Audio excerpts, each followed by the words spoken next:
Alright, welcome back to another fantasy video. This time around we're looking at the Krakow stage 1. So essentially like a play-in bracket, if you like. I gotta be honest with you guys here. This one is super tough. Like, there's so many routes to points here that I would never say that you can really go like too wrong unless you're picking some absolutely crazy teams, but in a format like this, it could definitely work.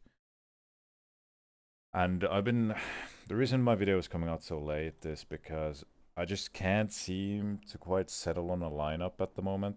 I'm using this video more as a way to talk things through. So just pointing out the obvious here is that this side of the bracket is obviously the most stacked one. Like, you have Perivision, who are just coming off the win at Blast Bounty.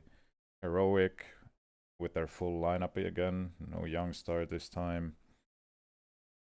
And with the pricing that Perivision has, obviously they're going to be super popular. And I think I'm leaning towards picking their players as well, just because of the pricing. I don't expect them to, absolutely stomp this. But I do expect them to go through. Heroic are interesting, but I think just with going with what happened at Blast Bounty, I just have to lean towards Perivision here. Now Aurora, I'm not sold on the Soulfly edition at all, but it's early days and Anubis is back in the pool. But I saw some tweets about Joda being like their best Anubis player as well, or something along those lines. I mean, this is just a interesting one, but I think I'm leaning Perivision here just because of the pricing, and they have at least shown us something, and it's kind of difficult to make decisions this early in the season because you haven't seen all the teams play and stuff. Liquid have a stand-in, no NAF. Crimbo stands in. Could be interesting, but the Liquid prices are just way too high that I don't really feel like taking a gamble like Ultimate for 205. Are you insane? Nip, on the other hand, has some really good pricing. Like, Kaspersky is like 194, Wrinkle is 182. Those are like the two I would be looking at, but preferably Kaspersky. They definitely can beat Liquid here. They already played like a week ago at Blast Bounty, and Liquid beat NIB 2-1. Now, obviously, Crimbo coming in. Definitely not a bad stand-in, but yeah, that's interesting. Just I've been thinking about Kaspersky in my team. He's also one of the most picked players at the moment. G2 pricing is just insane, so I'm not even going there.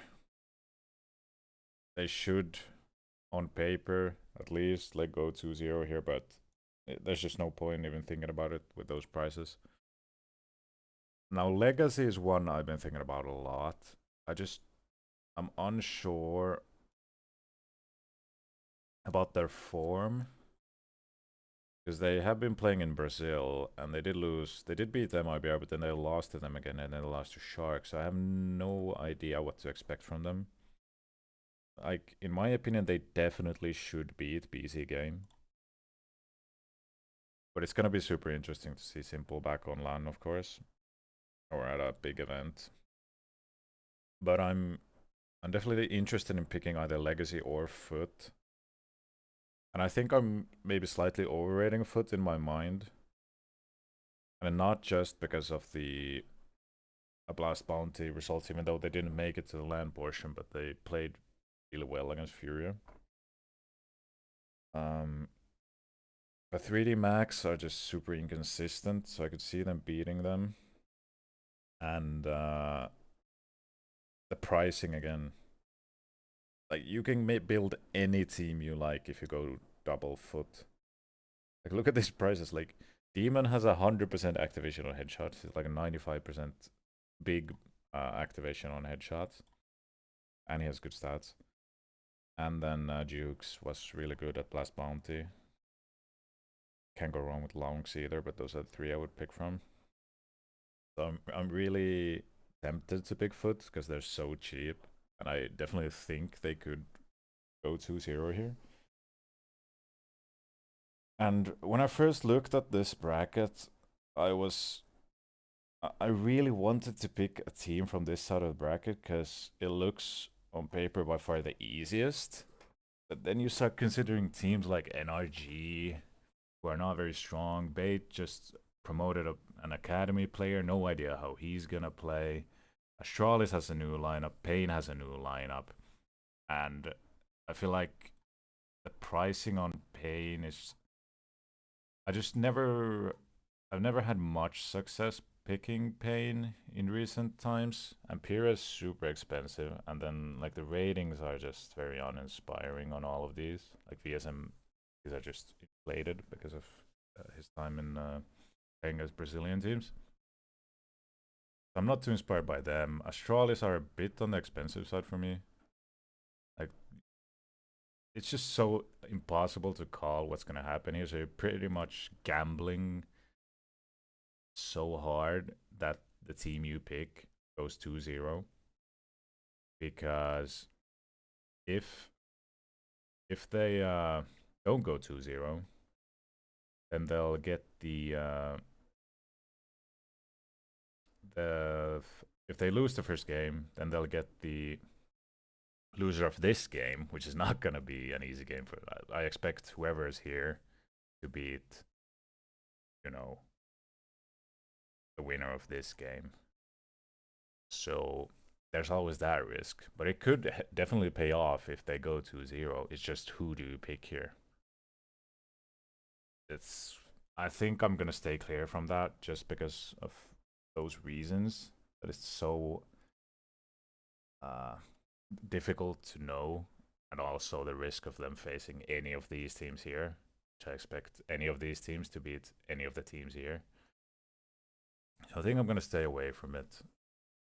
So pretty much from what I've said, I like Paravision because of their pricing. I think I'm gonna lean there to have a bit of stability in my team, hopefully, because we at least have some evidence of what they can do. And then I like NIP pricing and at least Kaspersky and Wrinkle. I like Legacy and I like Foot. That's pretty much it. So essentially what it comes down to, James is the most big player. So I kind of made a decision that I want to go for Giello and Noda, if at all possible. Sway is super expensive. I mean, it could be interesting because it's the least picked Paravision player outside of Beljanak, who nobody probably picks. So Sway could be interesting, and you can afford him if you go with Foot players. And then, I mean, on paper, Legacy have the easier opening game against BC game than Foot do against 3D Max. So, and you can easily afford like Lado and Dumao, or I would pick Lado probably every time, and then Sadzin or Dumao, and it's kind of a coin toss. And well, actually, this wasn't. Yeah. I think I had Sadzin in one of these, and then even though it's, you know, you can say it doesn't really make sense picking players from the same bracket, but you know, it's the second game of the season in fantasy, so at least I would have some kind of. I mean, obviously, Foot could lose the 3D Max and Legacy could lose the BC game, and then they're in an elimination match against each other. So I wouldn't say it's the best thing to do. But at this price point, I just really like Demon as a fifth. And I just kind of been playing around with these kinds of variations. Like I have a lot of teams here. So that would be that one. Then these are like where I try to get like Astralis pairs, but I just don't really love the look of these teams. And you know, I don't really want Snow or NQZ if I'm gonna be honest.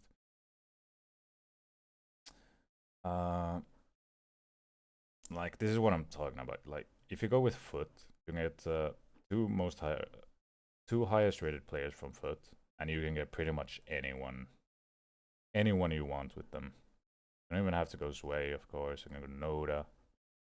Gonna upgrade Kaspersky, but I just didn't really find anyone that I like at this price point, except maybe Lado, but then again, it's again the story of them facing each other. So I don't mind this. I do like Kaspersky as a pick, but I don't know. I kind of feel like I don't want to go too heavy on the most picked, because I feel like you can definitely take some other gambles here. So, and you could go to 1-1-1 as well, or even a 1-1-1-1 draft. But I think I'm gonna go with my basic 2-2-1 just because of the. It's a bit more unsafe, sure, because you're like locked in to two teams pretty much. But yeah, and this is pretty much my variation of like if I wanted to go foot, then I still can get Lado, who is their highest rated player. I definitely don't hate this. I think it's gonna come down to this or this. And again, do I love the fact that I have players in the same bracket? No. I could avoid it if I want to, and I would most likely lean towards a Kaspersky or worst case scenario Wrinkle if I really have to. So yeah, those are my thoughts at the moment. I'm gonna leave a link to my team in the top of the description because, as I said, I'm finding it quite difficult to settle on a team at the moment. But I think it's gonna come down to this, or then I add a Kaspersky, so I don't have these players potentially playing against each other, at least in the opening rounds. But I'm quite locked in on Parivision. I think I want some stability, and I hope they can provide that for me. Could go horribly wrong because it's a tough bracket. I didn't really mention Aurora, but yeah, the pricing is. I mean, Voxic is okay at 209 maybe, but everyone else is super expensive, so it's kind of difficult to justify. But it could work out. Never know. But yeah, as I mentioned, I'm leaving a link to my team in the description box, so check it out to see if I make some changes. As usual, leave a comment. Let me know what you guys are going with. For this one, I'm super interested to know your guys' thoughts. And yeah, good luck with this one, guys. And let's start off the season with a banger.